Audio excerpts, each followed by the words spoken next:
নমস্কার বন্ধুরা, tasty dishes by Ruma চ্যানেলে আপনাদের সকলকে স্বাগত জানাই। আজকে আমার রেসিপি মিষ্টি কুমড়োর তরকারি বা মিষ্টি কুমড়োর ছক্কা। এই তরকারি লুচি দিয়ে খেতে কিন্তু খুব ভালো লাগে। সম্পূর্ণ নিরামিষভাবে করা এই তরকারি খেতে যেমন সুস্বাদু, রান্না করতেও কিন্তু খুব সহজ। তাহলে চলুন শুরু করা যাক। এর জন্য আমি মিষ্টি কুমড়ো নেব। মিষ্টি কুমড়োগুলো একটু বড় বড় করে কেটে নেব।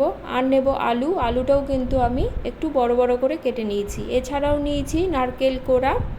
এবার একটা মশলা করে নেব। এর জন্য বাটির মধ্যে দিয়ে দেব 1 চামচ জিরে গুঁড়ো, হাফ চামচ লঙ্কা গুঁড়ো, হাফ চামচ ধনে গুঁড়ো, 1 চামচ আদা বাটা, আর দেব অল্প পরিমাণে হিং। অল্প জল দেব। জল দিয়ে মশলাটা গুলে একটা মিশ্রণ তৈরি করে রেখে দেব। রান্নাটি করার জন্য আমি নিয়েছি ছোলাটা আমি ভিজিয়ে রেখেছিলাম। এবার আমি একটু সেদ্ধ করে নেব, খুব নয়, মোটামুটি একটু সেদ্ধ করে নেব।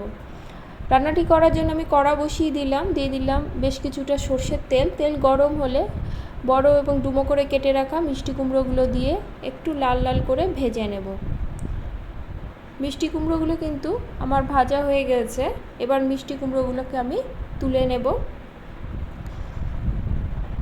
এবার কড়াতে ওই তেলেই ফোড়নে দেব 2 শুকনো লঙ্কা আর দেব 5 ফোড়ন। ফোড়নটা থেকে সুন্দর গন্ধ বেরোলেই আমি ডুমো করে কেটে রাখা আলুটা দিয়ে দেব। ফোড়নটা দিয়ে কিন্তু বেশি পোড়াবেন না, হালকা সুগন্ধ বেরোলেই আলুটা দিয়ে দিতে হবে। আলুটা দিয়ে বেশ কিছুক্ষণ ভেজে নেব। আলুটা মোটামুটি ভাজা হয়ে গেলে এর মধ্যে সেদ্ধ করে রাখা ছোলাটা দিয়ে দেব। ছোলাটা দিয়ে আরও মিনিট খানিকের মতো ভেজে নেব। ভেজে নিয়ে এর মধ্যে নারকেল কোড়াটা মিশিয়ে নেব। নারকেল কোড়াটা দিয়ে একটু ভালো করে মিশিয়ে নিয়ে গুলিয়ে রাখা মশলার মিশ্রণটা আমি এবার এর মধ্যে দিয়ে দেব। এবার মশলার সঙ্গে কিন্তু আলুটা বেশ কিছুক্ষণ ধরে সময় নিয়ে কষাতে হবে। অল্প অল্প করে জল দেব এবং মশলাটা কষাবো। এতে মশলা কষানোটাও ভালো হবে এবং আলুটাও কিন্তু অনেকটাই সেদ্ধ হয়ে যাবে। এবার আমি এর মধ্যে স্বাদ অনুসারে দিয়ে দেব নুন দিয়ে ঢাকা দিয়ে মশলাটা আমি কষিয়ে নেব।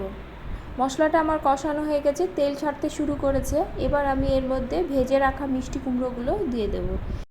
মিষ্টি কুমড়োগুলো দিয়ে মশলার সঙ্গে আর কিছুক্ষণ কষিয়ে নেব। মশলাটার সঙ্গে কষানো হয়ে গেলে আমি এর মধ্যে দেব জল।